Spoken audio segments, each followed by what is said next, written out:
ॐ श्रीगणेशाय नमः। अथ श्री नवग्रह स्तोत्र। ध्यान। ब्रह्मा मुरारी त्रिपुरान्तकारी, भानुः शशि भूमिसुतो बुधश्च, गुरुश्च शुक्र शनि राहु केतव, सर्वे ग्रहा शान्तिकरा भवन्तु। नवग्रहेभ्यो नमः। स्तोत्र। जपाकुसुमसङ्काशं काश्यपेयं महद्युतिं, तमोरिं सर्वपापघ्नं प्रणतोऽस्मि दिवाकरं। दधिशङ्खतुषाराभं क्षीरोदार्णवसम्भवं, नमामि शशिनं सोमं शम्भोर्मुकुटभूषणं। धरणीगर्भसम्भूतं विद्युत्कान्तिसमप्रभं, कुमारं शक्तिहस्तं तं मङ्गलं प्रणमाम्यहम्। प्रियङ्गुकलिकाश्यामं रूपेण प्रतिमं बुधं, सौम्यं सौम्यगुणोपेतं तं बुधं प्रणमाम्यहम्। देवानां च ऋषीणां च गुरुं काञ्चनसन्निभं, बुद्धिभूतं त्रिलोकेशं तं नमामि बृहस्पतिं। हिमकुन्दमृणालाभं दैत्यानां परमं गुरुं, सर्वशास्त्रप्रवक्तारं भार्गवं प्रणमाम्यहम्। नीलाञ्जनसमाभासं रविपुत्रं यमाग्रजं, छायामार्तण्डसम्भूतं तं नमामि शनैश्चरम्। अर्धकायं महावीर्यं चन्द्रादित्यविमर्दनं, सिंहिकागर्भसम्भूतं तं राहुं प्रणमाम्यहम्। पलाशपुष्पसङ्काशं तारकाग्रहमस्तकं, रौद्रं रौद्रात्मकं घोरं तं केतुं प्रणमाम्यहम्। इति व्यासमुखोद्गीतं यः पठेत् सुसमाहितः, दिवा वा यदि वा रात्रौ विघ्नशान्तिर्भविष्यति। नरनारी नृपाणां च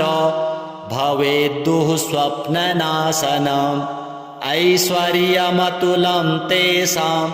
आरोग्यं पुष्टिवर्धनम्। ग्रहनक्षत्रजः पीडास्तस्कराग्निसमुद्भवाः, ताः सर्वाः प्रशमं यान्ति व्यासो ब्रूते न संशयः।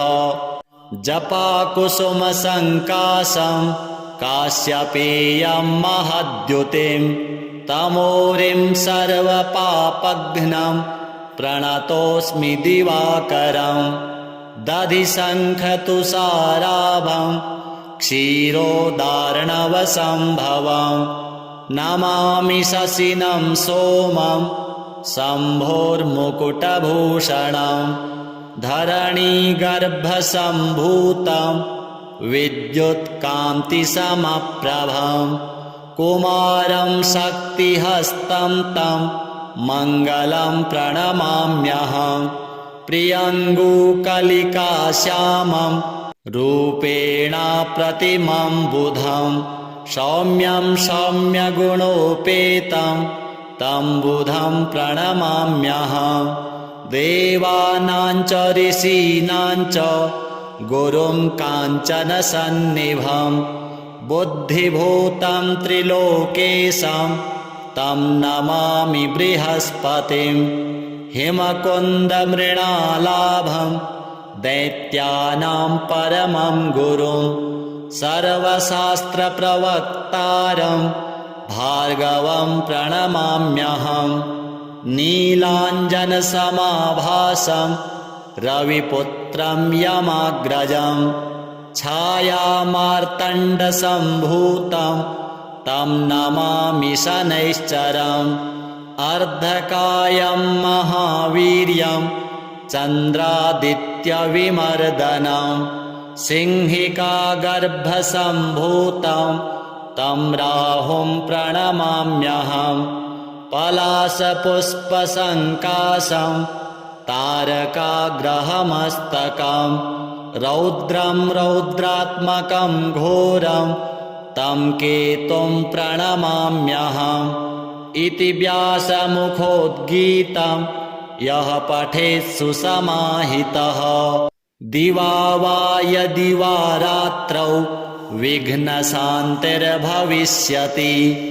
नरनारी नृपाणां च भवेद्दुः स्वप्ननाशनम् ऐश्वर्यमतुलं तेषाम् आरोग्यं पुष्टिवर्धनम् ग्रहनक्षत्रजः पीडास्तस्कराग्निसमुद्भवाः ता सर्वाः प्रशमं यान्ति व्यासो ब्रूते न संशयः जपाकुसुमसङ्काशं काश्यपेयं महद्युतिं तमोरिं सर्वपापघ्नं प्रणतोऽस्मि दिवाकरम् दधिशङ्खतुषाराभं क्षीरोदार्णवसम्भवं नमामि शशिनं सोमं शम्भोर्मुकुटभूषणं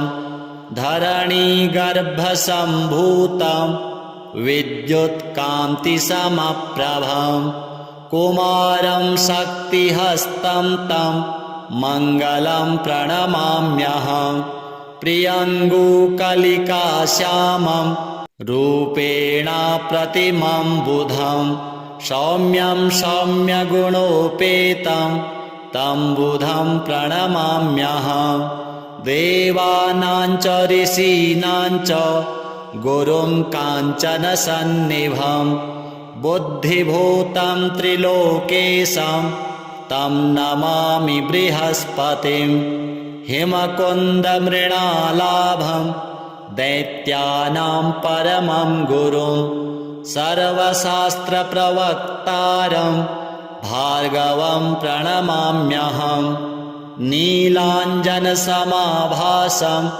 रविपुत्रं यमाग्रजं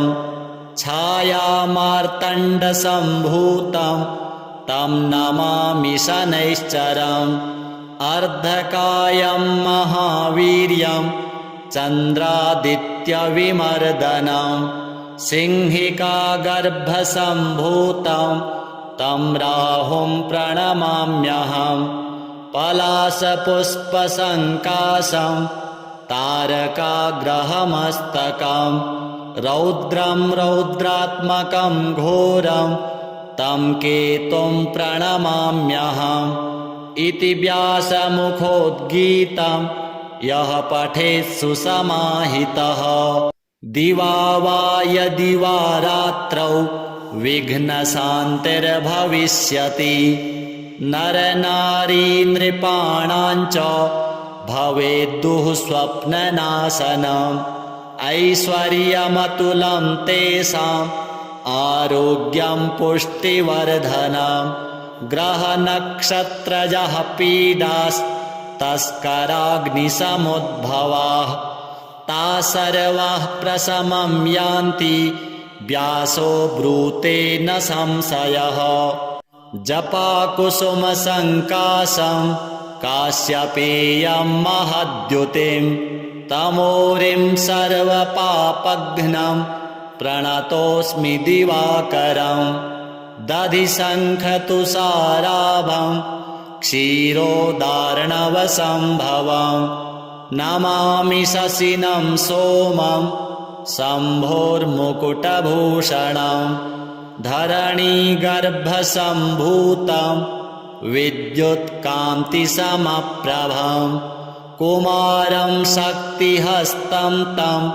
मङ्गलं प्रणमाम्यहम् प्रियङ्गुकलिकाश्यामं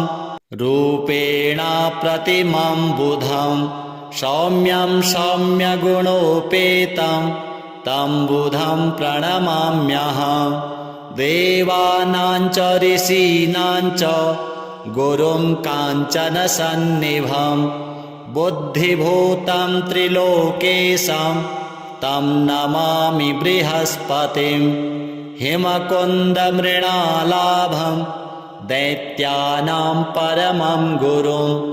सर्वशास्त्रप्रवक्तारं भार्गवं प्रणमाम्यहम् नीलाञ्जनसमाभासं रविपुत्रं यमाग्रजं छायामार्तण्डसम्भूतं तं नमामि शनैश्चरम् अर्धकायं महावीर्यं चन्द्रादित्यविमर्दनं सिंहिकागर्भसम्भूतं तं राहुं प्रणमाम्यहम् पलाशपुष्पसङ्काशं तारकाग्रहमस्तकं रौद्रं रौद्रात्मकं घोरं तं केतुं प्रणमाम्यहम् इति व्यासमुखोद्गीतं यः पठेत् सुसमाहितः दिवा वा यदि वा रात्रौ विघ्नशान्तिर्भविष्यति नरनारी नृपाणां च भवेद्दुः स्वप्ननाशनम् ऐश्वर्यमतुलं तेषाम् आरोग्यं पुष्टिवर्धनम् ग्रहनक्षत्रजः पीडास्तस्कराग्निसमुद्भवाः ता सर्वाः प्रशमं यान्ति व्यासो ब्रूते न संशयः जपाकुसुमसङ्काशं काश्यपेयं महद्युतिं तमोरिं सर्वपापघ्नं प्रणतोऽस्मि दिवाकरं दधिशङ्खतुषाराभं क्षीरोदार्णवसम्भवं नमामि शशिनं सोमं शम्भोर्मुकुटभूषणं धरणीगर्भसम्भूतं विद्युत्कान्तिसमप्रभं कुमारं शक्तिहस्तं तं मङ्गलं प्रणमाम्यहम् प्रियङ्गुकलिकाश्यामं रूपेण प्रतिमं बुधं सौम्यं सौम्यगुणोपेतं तं बुधं प्रणमाम्यहम् देवानां च ऋषीणां च गुरुं काञ्चनसन्निभं बुद्धिभूतं त्रिलोकेशं तं नमामि बृहस्पतिं हिमकुन्दमृणालाभं दैत्यानां परमं गुरुं सर्वशास्त्रप्रवक्तारं भार्गवं प्रणमाम्यहम् नीलाञ्जनसमाभासं रविपुत्रं यमाग्रजं छायामार्तण्डसम्भूतं तं नमामि शनैश्चरम् अर्धकायं महावीर्यं चन्द्रादित्यविमर्दनं सिंहिकागर्भसम्भूतं तं राहुं प्रणमाम्यहम् पलाशपुष्पसङ्काशं तारकाग्रहमस्तकं रौद्रं रौद्रात्मकं घोरं तं केतुं प्रणमाम्यहम् इति व्यासमुखोद्गीतं यः पठेत् सुसमाहितः दिवा वा यदि वा रात्रौ विघ्नशान्तिर्भविष्यति नरनारी नृपाणां च भवेद्दुः स्वप्ननाशनम् ऐश्वर्यमतुलं तेषाम् आरोग्यं पुष्टिवर्धनम् ग्रहनक्षत्रजः पीडास्तस्कराग्निसमुद्भवाः ता सर्वाः प्रशमं यान्ति व्यासो ब्रूते न संशयः जपाकुसुमसङ्कासं काश्यपेयं महद्युतिं तमोरिं सर्वपापघ्नं प्रणतोऽस्मि दिवाकरं दधिशङ्खतुषाराभं क्षीरोदार्णवसम्भवं नमामि शशिनं सोमं शम्भोर्मुकुटभूषणं धरणीगर्भसम्भूतं विद्युत्कान्तिसमप्रभं कुमारं शक्तिहस्तं तं मङ्गलं प्रणमाम्यहं प्रियङ्गुकलिकाश्यामं रूपेण प्रतिमं बुधं सौम्यं सौम्यगुणोपेतं तं बुधं प्रणमाम्यहं देवानां च ऋषीणां च गुरुं काञ्चनसन्निभं बुद्धिभूतं त्रिलोकेशं तं नमामि बृहस्पतिं हिमकुन्दमृणालाभं दैत्यानां परमं गुरुं सर्वशास्त्रप्रवक्तारं भार्गवं प्रणमाम्यहं नीलाञ्जनसमाभासं रविपुत्रं यमाग्रजं छायामार्तण्डसम्भूतं तं नमामि शनैश्चरम् अर्धकायं महावीर्यं चन्द्रादित्यविमर्दनं सिंहिकागर्भसम्भूतं तं राहुं प्रणमाम्यहं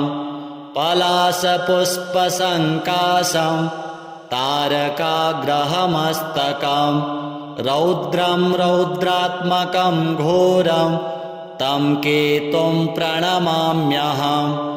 इति व्यासमुखोद्गीतं यः पठेत् सुसमाहितः दिवा वा यदि वा रात्रौ विघ्नशान्तिर्भविष्यति नरनारी नृपाणां च भवेद्दुः स्वप्ननाशनम् ऐश्वर्यमतुलं तेषाम् आरोग्यं पुष्टिवर्धनम् ग्रहनक्षत्रजः पीडास्तस्कराग्निसमुद्भवाः ता सर्वाः प्रशमं यान्ति व्यासो ब्रूते न संशयः जपाकुसुमसङ्कासं काश्यपेयं महद्युतिं तमोरिं सर्वपापघ्नं प्रणतोऽस्मि दिवाकरं दधिशङ्खतुषाराभं क्षीरोदार्णवसम्भवं नमामि शशिनं सोमं शम्भोर्मुकुटभूषणं धरणीगर्भसम्भूतं विद्युत्कान्तिसमप्रभं कुमारं शक्तिहस्तं तं मङ्गलं प्रणमाम्यहं प्रियङ्गुकलिकाश्यामं रूपेण प्रतिमं बुधं सौम्यं सौम्यगुणोपेतं तं बुधं प्रणमाम्यहं देवानां च ऋषीणां च गुरुं काञ्चनसन्निभं बुद्धिभूतं त्रिलोकेशं तं नमामि बृहस्पतिं हिमकुन्दमृणालाभं दैत्यानां परमं गुरुं सर्वशास्त्रप्रवक्तारं भार्गवं प्रणमाम्यहं नीलाञ्जनसमाभासं रविपुत्रं यमाग्रजं छायामार्तण्डसम्भूतं तं नमामि शनैश्चरम् अर्धकायं महावीर्यं चन्द्रादित्यविमर्दनं सिंहिकागर्भसम्भूतं तं राहुं प्रणमाम्यहं पलाशपुष्पसङ्काशं तारकाग्रहमस्तकं रौद्रं रौद्रात्मकं घोरं तं केतुं प्रणमाम्यहम् इति व्यासमुखोद्गीतं यः पठेत् सुसमाहितः दिवा वा यदि वा रात्रौ विघ्नशान्तिर्भविष्यति नरनारी नृपाणाञ्च भवेद्दुः स्वप्ननाशनम् ऐश्वर्यमतुलं तेषाम् आरोग्यं पुष्टिवर्धनम् ग्रहनक्षत्रजः पीडास्तस्कराग्निसमुद्भवाः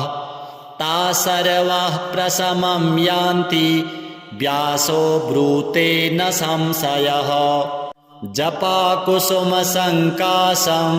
काश्यपेयं महद्युतिं तमोरिं सर्वपापघ्नं प्रणतोऽस्मि दिवाकरं दधिशङ्खतुषाराभं क्षीरोदार्णवसम्भवं नमामि शशिनं सोमं शम्भोर्मुकुटभूषणं धरणीगर्भसम्भूतं विद्युत्कान्तिसमप्रभं कुमारं शक्तिहस्तं तं मङ्गलं प्रणमाम्यहं प्रियङ्गुकलिकाश्यामं रूपेण प्रतिमं बुधं सौम्यं सौम्यगुणोपेतं तं बुधं प्रणमाम्यहं देवानां च ऋषीणां च गुरुं काञ्चनसन्निभं बुद्धिभूतं त्रिलोकेशं तं नमामि बृहस्पतिं हिमकुन्दमृणालाभं दैत्यानां परमं गुरुं सर्वशास्त्रप्रवक्तारं भार्गवं प्रणमाम्यहं नीलाञ्जनसमाभासं रविपुत्रं यमाग्रजं छायामार्तण्डसम्भूतं तं नमामि शनैश्चरम् अर्धकायं महावीर्यं चन्द्रादित्यविमर्दनं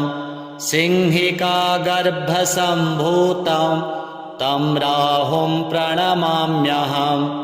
पलाशपुष्पसङ्काशं तारकाग्रहमस्तकं रौद्रं रौद्रात्मकं घोरं तं केतुं प्रणमाम्यहम्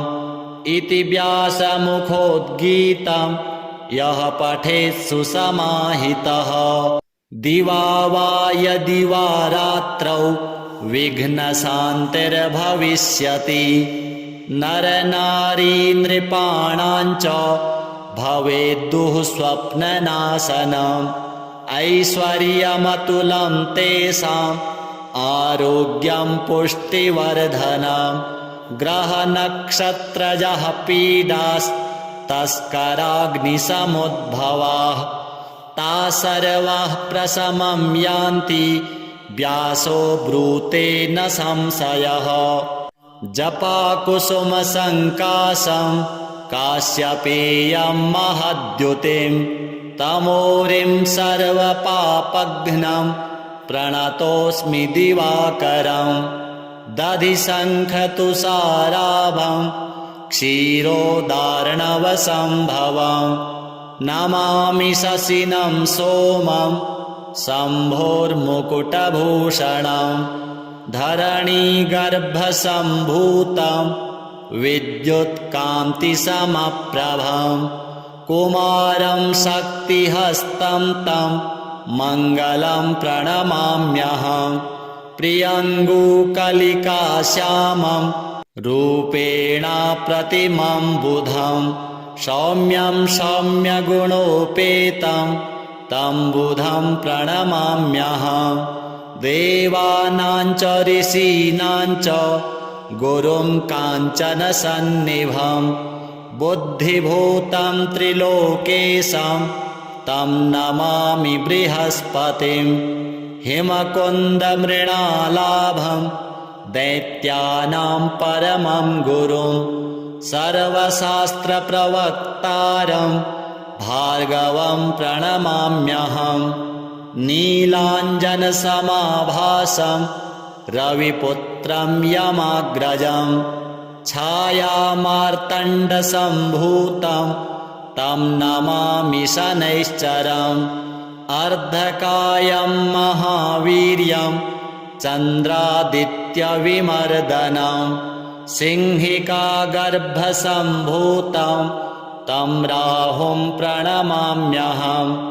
पलाशपुष्पसङ्काशं तारकाग्रहमस्तकं रौद्रं रौद्रात्मकं घोरं तं केतुं प्रणमाम्यहम् इति व्यासमुखोद्गीतं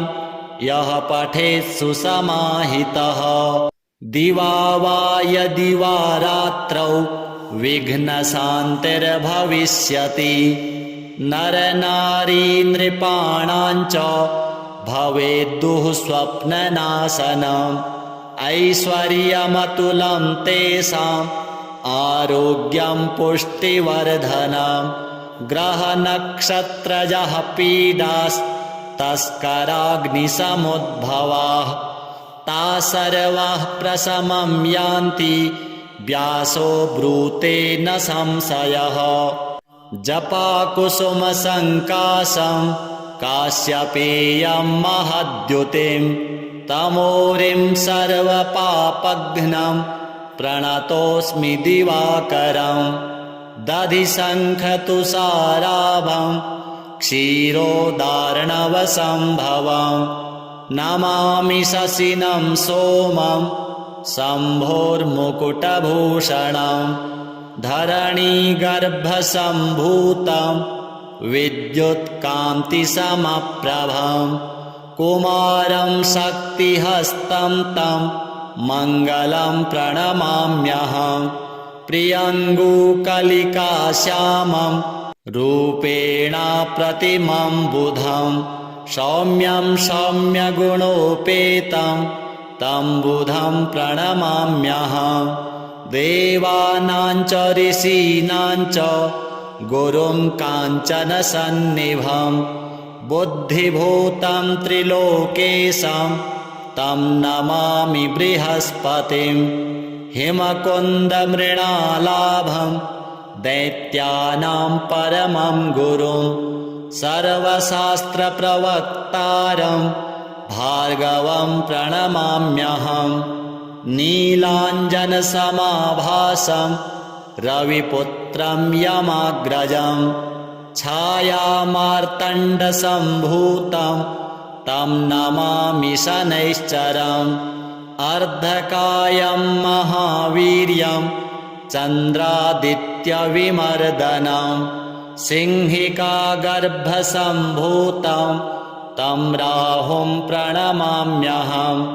पलाशपुष्पसङ्काशं तारकाग्रहमस्तकं रौद्रं रौद्रात्मकं घोरं तं केतुं प्रणमाम्यहम् इति व्यासमुखोद्गीतं यः पठेत् सुसमाहितः दिवा वा यदि वा रात्रौ विघ्नशान्तिर्भविष्यति नरनारी नृपाणां च भवेद्दुः स्वप्ननाशनम् ऐश्वर्यमतुलं तेषाम् आरोग्यं पुष्टिवर्धनम् ग्रहनक्षत्रजः पीडास्तस्कराग्निसमुद्भवाः ता सर्वाः प्रशमं यान्ति व्यासो ब्रूते न संशयः जपाकुसुमसङ्काशं काश्यपेयं महद्युतिं तमोरिं सर्वपापघ्नं प्रणतोऽस्मि दिवाकरं दधिशङ्खतुषाराभं क्षीरोदार्णवसम्भवं नमामि शशिनं सोमं शम्भोर्मुकुटभूषणं धरणीगर्भसम्भूतं विद्युत्कान्तिसमप्रभं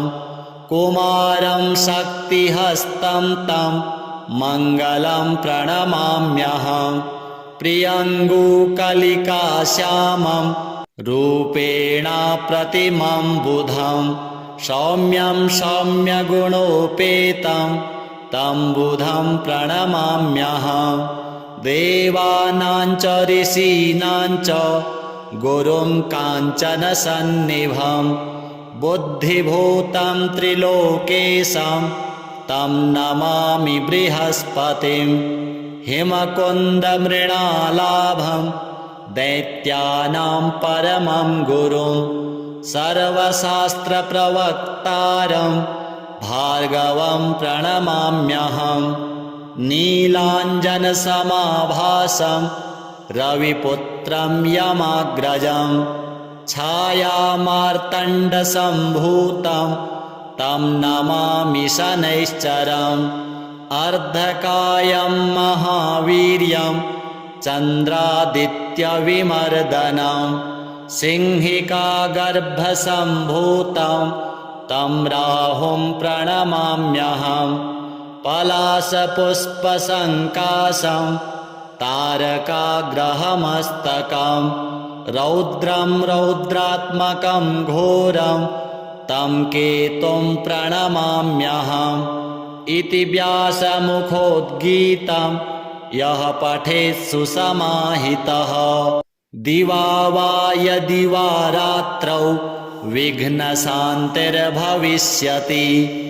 नरनारी नृपाणां च भवेद्दुः स्वप्ननाशनम् ऐश्वर्यमतुलं तेषाम् आरोग्यं पुष्टिवर्धनम् ग्रहनक्षत्रजः पीडास्तस्कराग्निसमुद्भवाः ताः सर्वाः प्रशमं यान्ति व्यासो ब्रूते न संशयः। जय जय श्री वेदव्यास विरचितम् आदित्यादि नवग्रहस्तोत्रम् 11 आवृत्तिपूर्वकं सम्पूर्णं श्री नवग्रह देवार्पणमस्तु।